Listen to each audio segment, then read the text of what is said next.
প্রথম বিশ্বযুদ্ধে পরাজয়ের পর জার্মানি ছিল কার্যত ধ্বংসস্তূপ।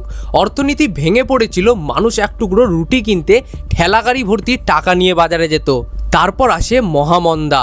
ঠিক এই সংকটের মধ্যেই ক্ষমতায় আসেন অ্যাডলফ হিটলার। হিটলারের স্বপ্ন ছিল বিশাল। তিনি চেয়েছিলেন এমন এক সামরিক সাম্রাজ্য গড়তে যা পুরো ইউরোপকে নিয়ন্ত্রণ করবে, কিন্তু যুদ্ধ চালাতে দরকার ছিল লোহা, তেল, টাংস্টেন আর আধুনিক অস্ত্র। আর এসব কিনতে দরকার ছিল সোনা। সমস্যা ছিল জার্মানির কাছে পর্যাপ্ত সোনা ছিল না। তখন হিটলার এবং তার অর্থনৈতিক উপদেষ্টারা একটি ভয়ঙ্কর সিদ্ধান্ত নিলেন, যদি নিজেদের সোনা না থাকে তাহলে অন্যদের সোনা দখল করা হবে। 1938 সালে অস্ট্রিয়া দখলের পর নাৎসিরা সরাসরি দেশটির কেন্দ্রীয় ব্যাংকে ঢুকে পড়ে। কয়েক ঘন্টার মধ্যেই টন সোনা বার্লিনে পাঠানো হয়। এরপর একই ঘটনা ঘটে চেকোস্লোভাকিয়া, পোল্যান্ড, নেদারল্যান্ড, বেলজিয়াম এবং ফ্রান্সে।